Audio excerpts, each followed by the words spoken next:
ఇక్కడ మీరు చూస్తే అన్ఫినిష్డ్ బిల్డింగ్స్ మొన్న మీకు చూపించాను.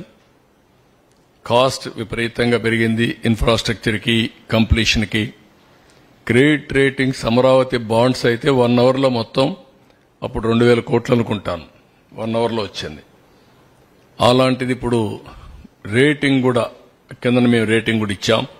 మీరు ఒకసారి చూస్తే అక్యూట్ రేటింగ్స్ AASO ఆన్ 31/5/2018, ఇప్పుడు C on 30/11/2023. Brickwork ratings AASO on 18/5/2018, BB+ on 31/5/2024. CRISIL rating A+ on 21/6/18.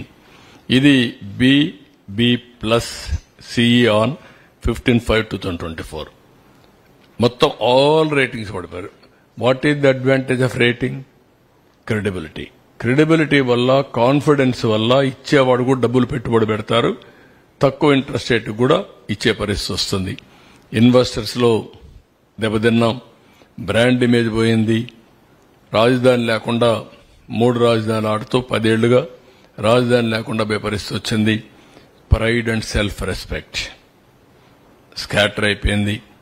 ఇంకొక షార్ప్ డిప్రిసియేషన్, ప్రాపర్టీ ప్రైసెస్ బాగా పడిపోయినాయి. వెల్త్ జనరేషన్ జరగలేదు. పీపుల్ ఇక్కడి నుంచి పాచి పనులకు కూడా హైదరాబాద్ పోయే పరిస్థితికి వచ్చారు, వేరే రాష్ట్రాలకు వెళ్లిపోయారు. యువత మైగ్రేషన్ పెద్ద ఎత్తున ఉద్యోగాల కోసం పోయే పరిస్థితి వచ్చింది. ఉద్యోగాలు లేవు. బిజినెస్ కూడా ఇక్కడి నుంచి ఎక్కడికక్కడికి వెళ్లిపోయే పరిస్థితికి వచ్చారు. అన్ని రంగాలు స్టాండ్ స్టిల్ అయినాయి, రివర్స్ అయ్యే పరిస్థితికి వచ్చింది. దీనివల్ల ఇంకా కూడా మనం చూస్తే కాస్ట్ ఎక్స్లవేషన్, స్ట్రక్చర్స్ డ్యామేజ్ అయినాయి, డీమొబిలైజేషన్ ఆఫ్ మెన్ మెషినరీ అయిపోయింది, లాస్ ఆఫ్ జాబ్స్ మొత్తం పోయినాయి, funds locked up in complete works వాటిలో పోయే పరిస్థితి వచ్చింది, loss of revenue, GST, income tax మొత్తం తగ్గిపోయే పరిస్థితి వచ్చింది, కడాన రోడ్లు కూడా తవ్వుకునే పరిస్థితికి వచ్చారు.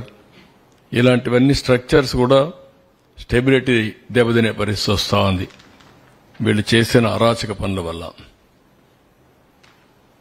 ఇది మీరు ఒకసారి చూస్తే world class capital for the state would be in place. అలాంటిది ఈరోజు ఆ రోజుటికే 50,000 నుంచి 1,00,000 మంది ఇక్కడ ఉండేవాళ్లు. ఏ సిటీ అయినా, హైదరాబాద్ కూడా మీరు ఒకసారి చూస్తే దగ్గర